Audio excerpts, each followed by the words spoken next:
Number: the strange death of Judas, one of the Bible's greatest mysteries. What if one of the most famous deaths in history was described in two different ways? For nearly 2,000 years, the death of Judas Iscariot has been surrounded by mystery, debate, and unanswered questions. He was one of the 12 disciples, a man who walked beside Jesus, witnessed miracles, heard every teaching. Yet history remembers him for one decision: the betrayal of Jesus. But what happened after that betrayal? How did Judas die? And why do the biblical accounts seem to describe the event differently? Today, we re-exploring one of the Bible's most fascinating mysteries. Not to prove a theory, but to understand why this story has sparked debate for centuries.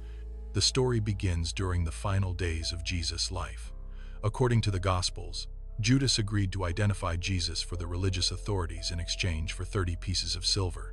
That single act changed history forever. But the story didn't end with the betrayal. According to the Gospel of Matthew, Judas was overcome with remorse. Realizing the weight of what he had done, he returned the 30 silver coins to the chief priests and elders. He confessed that he had betrayed innocent blood. But his confession changed nothing. The religious leaders refused to take responsibility. The money was left behind, and Judas walked away. Matthew then records something tragic. Judas went away and hanged himself. For many readers, that seems to settle the story. But then another account introduces a surprising detail. In the book of Acts, the description is different. Instead of focusing on Judas returning the silver, Acts says he acquired a field with the reward of his betrayal. Then it describes his death in dramatic language.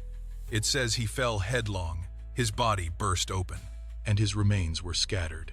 At first glance, these two accounts appear difficult to reconcile. Did Judas die by hanging or by falling? This question has been discussed by historians, theologians, and biblical scholars for centuries.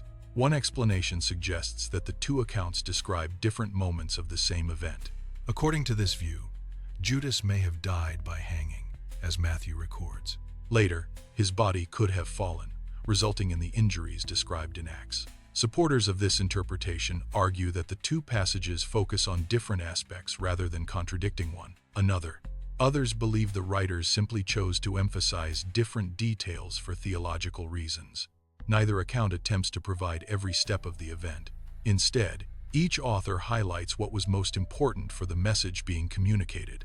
Regardless of which interpretation someone accepts, one fact remains clear. Both accounts present Judas' death as a tragic ending following his betrayal. But the mystery doesn't stop there. What happened to the 30 pieces of silver? According to Matthew, the chief priests refused to place the money into the temple treasury because it was considered blood money. Instead, they used it to purchase a field known as the Potter's Field. That place became associated with Judas for generations. Even today, traditions point to locations believed by some to be connected with this story. However, historians cannot confirm the exact site. Like many ancient events, the precise location has been lost to history. Another question continues to fascinate readers. Why did Judas betray Jesus in the first place? Was it simply greed? 30 silver coins may seem like the obvious answer, but many scholars believe the situation was far more complex. Some suggest Judas expected Jesus to establish an earthly kingdom. When those expectations were not fulfilled, disappointment may have turned into betrayal. Others believe Judas hoped to force Jesus into revealing his power. And some argue that the biblical texts simply do not reveal every motive behind his decision. The truth is, no one can fully know what was happening in Judas' mind. Perhaps that uncertainty is one reason his story remains so compelling. Over the centuries, Judas has become one of history's most controversial figures. Artists have painted him, writers have debated him, films have portrayed him in countless different ways. Sometimes as a villain, sometimes as a tragic figure, sometimes as a man whose choices led to consequences he never expected. Yet history offers few clear answers.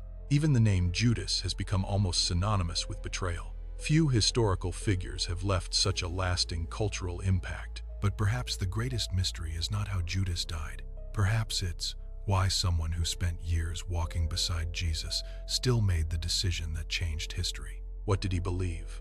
What did he expect? Did he fully understand the consequences of his actions? Or did regret arrive too late? Those are questions no historical document can answer with certainty. The story of Judas also reminds us of something deeper. History is often more complex than it first appears. Ancient texts were written with different purposes, different audiences, different styles. Sometimes they preserve every detail. Sometimes they focus only on the lesson the writer wanted readers to remember. That's why scholars continue studying these passages even today. Not because they expect to eliminate every mystery, but because every question helps us better understand the world in which these events were recorded. Thousands of years have passed since Judas Iscariot disappeared from history. Yet people continue asking the same questions. Why did he betray Jesus? How exactly did he die? And could we ever truly understand the man behind one of history's most famous betrayals? Perhaps those questions will never be answered completely. And maybe that's why the story has survived for nearly 2,000 years. Because some mysteries refuse to disappear. Now we'd like to hear from you. What do you think best explains the different biblical accounts of Judas's death? Do you believe they describe different parts of the same event? Or do you see another explanation? Share your thoughts respectfully in the comments below.